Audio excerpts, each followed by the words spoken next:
প্ৰধানমন্ত্ৰী আৱাস যোজনাৰ ঘৰ আবণ্টনৰ নামত ব্যাপক কেলেংকাৰীৰ অভিযোগ। নগাঁও জিলা জুৰিয়া উন্নয়ন খণ্ডৰ অন্তৰ্গত সোণাইবেৰা শিমলুৱাটি গাঁও পঞ্চায়তত উন্নয়নৰ পৰিৱৰ্তে চলিছে কেৱল লুণ্ঠন ৰাজ। এনে কিছুমান তথ্য ফাদিল কৰিছে পঞ্চায়তখনৰ ৱাৰ্ড সদস্যৰ লগতে স্থানীয় ৰাইজে। তাক লৈ এতিয়া সৃষ্টি হৈছে তীব্ৰ চাঞ্চল্যৰ। মহামানৱ মহাত্মা গান্ধীৰ সপোনৰ পঞ্চায়তী ৰাজৰ ব্যৱস্থা গ্ৰামোন্নয়ন বিভাগৰ বিষয়া কৰ্মচাৰীৰ দুৰ্নীতিৰ হাতোৰাত পৰি যেন ভুলন্ঠিত হ'বলৈ ধৰিছে, যাৰ বাবে স্থবিৰ হৈ পৰিছে পঞ্চায়তখনৰ উন্নয়ন। সোণাইবেৰা শিমলুৱাটি গাঁও পঞ্চায়তৰ সমন্বয় আবু বক্কৰ ছিদ্দিকৰ ঘৰ আবণ্টনৰ কেলেংকাৰী তথ্য ফাদিল হোৱাৰ পাছতেই ক্ষোভিত হৈ পৰিছে ৰাইজ। স্থানীয় ৰাইজ আৰু ৱাৰ্ড সদস্যসকলে মিলি দুৰ্নীতিগ্ৰস্ত সচিব GRS আৰু GPC আবু বক্কৰ ছিদ্দিকৰ বিৰুদ্ধে জিলা উপায়ুক্তৰ লগতে জুৰিয়া আৰক্ষী থানাত এখন লিখিত অভিযোগ দাখিল কৰিছিল। জানিব পৰা মতে অভিযোগ অনুসৰি পঞ্চায়তখনৰ সমন্বয়কজনে প্ৰতিনিধিক অন্ধকাৰত ৰাখি নিজৰ ইচ্ছা অনুসৰি দুখীয়াক বঞ্চিত কৰি ধনী লোকৰ নামত টকাৰ বিনিময়ত ঘৰ আবণ্টন দি লাখ লাখ টকা আত্মসাৎ কৰে। এয়া আমাৰ কথা নহয়, এইবোৰ ৱাৰ্ড সদস্যসকলে অনা অভিযোগ। ইয়াৰ উপৰিও নিজে বনোৱা ঘৰত ফলক লগাই দুটা ঘৰৰ জেগাত এটা ঘৰ বনাই এনে বহু দুৰ্নীতি কৰি হিতাধিকাৰীৰ লগত মিলি লাখ লাখ টকা আত্মসাৎ কৰে।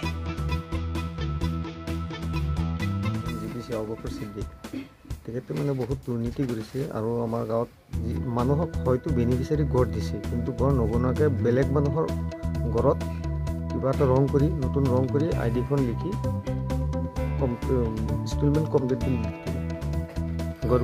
দেখা গৈছে যে সন্মুখত এটা আছাম টাইপৰ ঘৰ, পিছফালে এটা PMAYG ঘৰ। কি ক'ব এইটো ক্ষেত্ৰত? কেনেকৈ পাইছে তেওঁলোকে?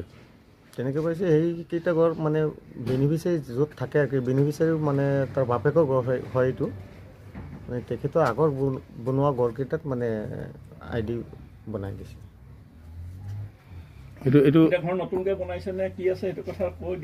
নাই, এইটো বনোৱা নাই। আমাৰ জনামতে আমাৰ গাঁৱৰে আমাৰ ৱাৰ্ডৰে আমি 7 নম্বৰ ৱাৰ্ডৰ মেম্বাৰ নমিনী হওঁ। এখেতে ঘৰটো পাব লাগে নে আপোনাৰ মতে পাব নালাগে? এই PMAYG ঘৰ পাব লাগে আৰু পাব লাগে, কিন্তু সন্মুখততো এটা আছাম টাইপৰ ঘৰ আছে। আপোনালোকৰ নিয়মতে আছাম টাইপৰ ঘৰ থাকিলে বা পকা ঘৰ থাকিলে নাপায় আমি জানাত। প্ৰকৃততে সেই বেনিফিচিয়াৰী ঘৰ এইখন ঘৰ নহয়তো। বেলেগত পেলাই লগাই দিলে। বেলেগৰ ঘৰ বেলেগত বনাই দিছে। এনেকৈ পাৰে জানো? পাৰে, নোৱাৰে। কি ক'ব তেতিয়াহ'লে আপুনি? এতিয়া আমাৰ অভিযোগ হৈছে মানে অভিযোগটো এইটোৱেই, যিসকলে দুখীয়া মানুহে ঘৰ পাব লাগে চৰকাৰে সিহঁতক ঘৰ দিছে, কিন্তু প্ৰকৃততে হিতাধিকাৰীয়ে ঘৰ পাইছে। টকা মোকলাই দিয়াটো সত্য, কিন্তু বেনিফিচিয়াৰী ইয়াত নাথাকে, থাকে নগাঁৱত। আৰু GPC কিবা গোপন মিথিৰালিত ঘৰত মানে পইচাকেইটা কমপ্লিট দি দিলে বেলেগৰ ঘৰত, বেলেগে নিজে বনোৱা ঘৰত দুইটা দৰ্জাত দুইটা ID দেখুৱাই দিছে, কিন্তু ঘৰ মুঠতে বনোৱাই নাই। এই ঘৰটো নিজে বনাই লৈছিলে? নিজে বনাই। পইচা ড্ৰ কৰিলে? পইচা ড্ৰ কৰিলে। কিমান টকা ড্ৰ কৰিছে? এটা ঘৰত কিমানকৈ আহে? এটা ঘৰত 1,30,000 টকা আহে আৰু জব কাৰ্ডত 22,500 টকা আহে। এতিয়া অল টোটেল কিমান দি বনালে ঘৰ? এইটো কিমান টকা ড্ৰ কৰিলে অল টোটেল? কমপ্লিট হৈ গ'ল ঘৰটো। কমপ্লিট হৈ গ'ল। টকাটো কমপ্লিট ড্ৰ কৰিলে? কমপ্লিট হৈ গ'ল। GPC গৰাকীৰ নাম কি? GPC জনৰ নাম আবু বক্কৰ ছিদ্দিক। কোন পঞ্চায়ত? সোণাইবেৰা শিমলুৱাটি গাঁও পঞ্চায়ত। কি ক'ব তেতিয়াহ'লে আপুনি? কি বিচাৰিব? এতিয়া আমি বিচাৰিছোঁ যে হিতাধিকাৰী চৰকাৰে দিছে ঘৰ বনাবলৈ দুখীয়া মানুহক, কিন্তু ঘৰ নবনোৱাকৈ বেলেগত বিক্ৰী কৰি দিলে বা কিবা গোপন বুজাবুজি মিঠেৰালি কৰি যদি দিছে, সেইটো আমি চৰকাৰৰ পৰা আমি অসমৰ মুখ্যমন্ত্ৰী ডক্টৰ হিমন্ত বিশ্ব শৰ্মা ছাৰক অনুৰোধ জনাওঁ, আপোনালোকৰ জৰিয়তে জনাওঁ যে ইয়াত বিহিত ব্যৱস্থা কৰি আমাক ৰাইজক সুব্যৱস্থা মানে কৰি দিয়ে যেন। আমাৰ পঞ্চায়তৰ ছেক্ৰেটাৰীৰ নাম কি? ছেক্ৰেটাৰী আগত আছিল নবেন্দ্ৰ শইকীয়া আছিল। কাম মানে যেতিয়া আমাৰ PMI ঘৰ চলি আছিল তেতিয়া তেখেত আছিল, এতিয়া তেখেত ৰিটায়াৰ হৈ গ'ল। এতিয়া বৰ্তমান আজি 2 মাহ লৈ আহিছে আমাৰ নতুন ছেক্ৰেটাৰী মুবাৰক হোসেন ছাৰ, তেখেত আহিলে। এই প্ৰেচিডেণ্টৰ নাম কি? প্ৰেচিডেণ্টৰ নাম আঞ্জৰা আহমেদ। সোণাইবেৰা শিমলুৱাটি পঞ্চায়ত। আপুনি ৱাৰ্ড মেম্বাৰ? কেই নম্বৰ? 10 নম্বৰ। কি নাম? আৰ্চবালি।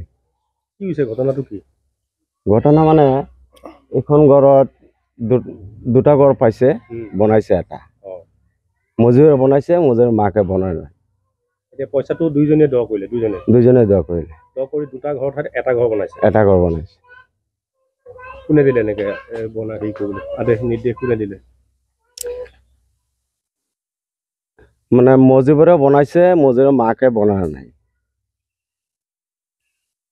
এইটো চোৱা চিতা দায়িত্ব কাৰ আছিলে? মজিবৰৰ ঘৰ এইটো। বুজিছো, এইটো নিৰীক্ষণ কৰা অফিচৰ পৰা চোৱা চিতা দায়িত্ব কাৰ আছিলে? এই জিপিচি ইলিয়াছ আহমেদ, আবুবকৰ সিদ্দিক, জিপিচি। তেওঁ দুইটা ঘৰৰ পইচা চেংচন কৰি দিলে। সেই চেংচন কৰি দিলে। আপোনাৰ লগত কিবা যোগাযোগ কৰিছিল? না যোগাযোগ, না আমাৰ লগত যোগাযোগ কৰা নাই। আপুনি কৈছিল নেকি কিবা? আপুনি তেওঁক সুধিছিল নেকি যে এনেকৈ কিবা হৈছে যে দুটা ঘৰ দিছে? না না, আমাক একো সোধা নাই। এতিয়া কি দিব পাৰে নে নোৱাৰে আপোনাৰ মতে? আমাৰ মতে দিব নোৱাৰে। এটা ঘৰহে বনাইছে এটা ঘৰ, এতিয়া দুটা ঘৰৰ পইচা লৈছে। আপুনি কি মন্তব্য দিব এই ক্ষেত্ৰত? আপোনাৰ মতে কি ক'ব? আমি আৰু কি কম, আমিতো জানো যে এটা কৰি বনাইছে, মজুৰি বনাইছে দুঘৰ। পইচা কিন্তু দুটা ঘৰ চেংচন উঠালে। দুটা ঘৰৰ পইচা উঠালে। শিমলুগুৰি সোণাইপাৰা শিমলুগুৰি গাঁও পঞ্চায়তত আহিছিলে PMAYG ঘৰৰ পৰ্যবেক্ষণত কি পালে যে বহুত মানে যিখিনি দুৰ্নীতি কৰিছে, মানে যিবিলাক ধনী মানুহে পাবলৈ পাইছে ঘৰ, যিবিলাক দুখীয়া মানুহে পাব লাগে তেওঁলোকে পোৱা নাই। আজি আপুনি পৰ্যবেক্ষণত আহিছে, কি পালে এই ক্ষেত্ৰত? একচুৱেলি মই আজি ইয়াৰ পৰা কমপ্লেইন গৈছিলে, বহুত ধনী মানুহে PMAY ঘৰ পাইছে, আৰু বিশেষকৈ আমাৰ যিজন পঞ্চায়তৰ জিপিচিজনৰ ওপৰত এটা কমপ্লেইন আছিলে। তেওঁ মানে গোটেই পঞ্চায়তৰ যিখিনি মানে ৱাৰ্ড সদস্য, প্ৰেচিডেণ্ট, তেওঁলোকক কাকো নুসুধি নেমেলি তাৰমানে কাৰো লগত তেওঁ যোগাযোগ নকৰি একচেটিয়াকৈ তেওঁ কাম কৰি গৈছে। ঠিকে আছে বাৰু, তেওঁ নিয়মৰ মতে কৰিব লাগিছিল, কিন্তু তেওঁ নিয়ম মতে নকৰিলে। এটা 7 নম্বৰত ৱাৰ্ড নম্বৰ 7ত দুটা ঘৰ একেলগে বনাইছে বুলি কৈছে, কিন্তু যিজন তেওঁ ৱাৰ্ড সদস্যজনে তেওঁ কৈছে এইটো পুৰণা ঘৰটোতে দেখাই দুজন বেনিফিচাৰীক তেওঁলোকে ঘৰটো দিছে। আৰু সেইটো আপোনালোকেও চাইছে, সেই দুটা ঘৰ ক্ৰমে নামকেইটা আছিলে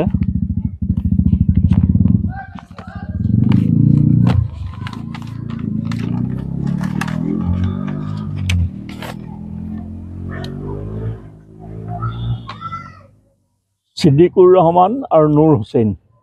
আৰু একচুৱেলি দুটা ঘৰ থাকিলে দুটা বেলেগ বেলেগ ঘৰ হ'ব লাগে, কিন্তু তাত একেটা ঘৰ, কিন্তু দুইফালে দুটা ঘৰৰ লঘু মৰা আছে। কিন্তু আমাৰ যিজন মানে ৱাৰ্ড সদস্য তেওঁ দাবী কৰিছে এইকেইটা ঘৰ পুৰণা ঘৰটোকে দেখাই এই ঘৰকেইটা তেওঁ মানে জিপিচিজনে আমাৰ 3টা ইনষ্টলমেণ্ট তেওঁলোকে ৰিলিজ কৰিছে দুটা ঘৰ। আৰু ছেকেণ্ড দুটা ঘৰৰ পইচাতে আনি এটা ঘৰ বনালে। এইটো মই ইয়াৰ আগতে আৰু এদিন আহিছিলোঁ, তেতিয়া মাক পুতেকৰ ঘৰ এটা মানে মাকে পাইছে ঘৰ, এটা পুতেকে পাইছে। কিন্তু পুতেকে আমাৰ বহুতখিনি স্থানীয় যি ৱাৰ্ড মেম্বাৰ আৰু অন্যান্য মানুহৰ আগতো তেওঁলোকে কৈছে পুতেকেহে বনাইছে। পুতেকৰ নামটো আছিলে মুজিবুৰে ঘৰটো বনাইছে, কিন্তু আছিয়া খাতুনে ঘৰটো বনা নাই। কিন্তু আছিয়াই দাবী কৰে আমি দুইটাই মিলি ঘৰটো বনাইছোঁ, কিন্তু মুজিবুৰে ডাইৰেক্ট ডিনাই কৰিছে এই ঘৰটো মই বনাইছোঁ, কিন্তু জিপিচিজনে দুটা ঘৰৰ ফাণ্ড ৰিলিজ কৰিছে। কৈছে আৰু এটা দেখিলোঁ আছাম টাইপৰ ঘৰ, বৃহৎ ঘৰ, তাতো IOA ঘৰ, PMJ ঘৰ পাইছে। আপোনালোকে জানে আমাৰ মাননীয় অসমৰ মুখ্যমন্ত্ৰী হিমন্ত বিশ্ব ডাঙৰীয়াই কৈ দিছে যি পকী ঘৰ থাকিব তেওঁলোকে ঘৰ নাপায়। আৰু এটা আমাৰ কনচেপ্টে আছে, যাৰ মানে কেঁচা ঘৰ আছে, ওপৰত টিং আছে ধৰক, তেওঁলোকে ঘৰ পাব। আৰু দুখীয়া ID যাৰ আছে তাৰমানে, কিন্তু 2011 চনৰ চেঞ্চাছ মতে বহুত দুখীয়া মানুহ আছিলে, আৰু আজিৰ দিনত সেইবিলাক মানুহ বহুত, কোনোবাই ডাঙৰ কাৰোবাৰ ঘৰত চাকৰি হ'ল, কোনো মানে এবভ পভাৰ্টি লেণ্ডত গ'লগৈ। কিন্তু যিজনৰ ঘৰ তেওঁ দিছে, তেওঁ ঘৰটোৰ নামটো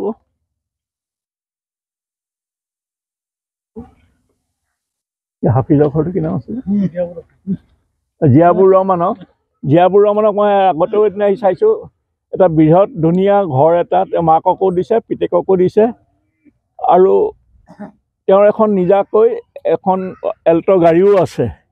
আমাৰ নিয়ম মতে কোনো পকা থকা ঘৰ আৰু গাড়ী থকা ঘৰ বা বাইক থকা ঘৰ, ট্ৰেক্টৰ কিবা মটৰচাইকেল থকা মানুহক ঘৰ দিব নোৱাৰে।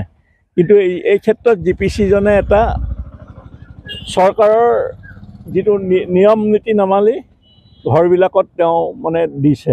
আৰু বহুতো ৰাইজৰ অভিযোগ আছে, অন্যান্য ঘৰ ৰাইজ মোৰ তালৈ বহুতখিনি ৰাইজ গৈ আছে, নগাঁৱলৈও গৈছে, ইয়ালৈও গৈছে, যিসকলে তেওঁক পইচা ডিমাণ্ড দিয়ে তেওঁলোকক ঘৰ দিয়ে, যিবিলাকে তেওঁ দিব নোৱাৰে তেওঁলোকক ঘৰ কোনো পধ্যে তেওঁ ঘৰ নিদিয়ে। অন্য কিবা পাৰিলে তেওঁৰ ID-টো কাটে, কাৰণ গাঁৱৰ দুখীয়া সহজ সৰল মানুহখিনিক তেওঁলোকে কেনেকৈ চলাব লাগে তেওঁলোকে নাজানে। তাৰমানে একচুৱেলি আৰু সেইটো এতিয়া প্ৰমাণিতও হৈছে, বহুত ঠাইতে ওচৰতে গাঁও পঞ্চায়তৰ ওচৰতে ধনী মানুহে পকা থকা ঘৰ থকা মানুহে ঘৰ পাইছে, কিন্তু দুখীয়া মানুহ আজিও বহুত কেইজনমান মানুহ আহি ইয়াত কণা কটা কৰিছে মোৰ তাত।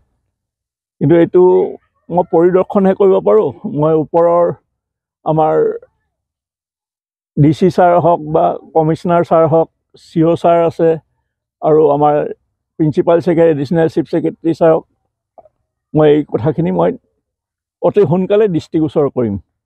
দেখা গ'ল জুৰীয়া মানে উন্নয়ন খণ্ডৰ অন্তৰ্গত শিমলুগুৰি গাঁও পঞ্চায়তত এই PMAY ঘৰৰ যি দুৰ্নীতি, আৰু এই ক্ষেত্ৰত পঞ্চায়ত প্ৰেচিডেণ্ট আছিলে, GPC আছিলে, GRS আছিলে, ছেক্ৰেটাৰী আছিলে।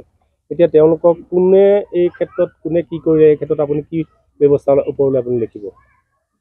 মই যিহেতু ঘৰ চিলেকশ্যনৰ সময়ত এখন গ্ৰাম সভা পাতে, তেওঁলোকে গ্ৰাম সভা পাতে, গ্ৰাম সভাত যে ধনী মানুহে ঘৰ পাবলৈ বুলি কথা নাই। চৰকাৰে যিখন এখন গাইডলাইন দিছে, এখন গাইডলাইন মতেহে তেওঁলোকে ঘৰ দিব পাৰে। যিখিনি দুখীয়া মানুহৰ ID আছে সেই দুখীয়া মানুহখিনিকে দিব পাৰে, কোনো কাৰণতে কোনো এজন ধনী মানুহক ঘৰ দিব নোৱাৰে। আৰু আমাৰ মাননীয় মুখ্যমন্ত্ৰী ডাঙৰীয়াই এই কথাষাৰ বাৰে বাৰে ঘোষণা কৰি আছে, ধনীয়ে পাব নোৱাৰিব, দুখীয়াহে পাব। কিন্তু এই ক্ষেত্ৰত ইয়াত এখন উল্টা ছবি দেখা গৈছে। এইটো মই মানে ঊৰ্ধ্বতম কৰ্তৃপক্ষক দৃষ্টিগোচৰ কৰিম মই।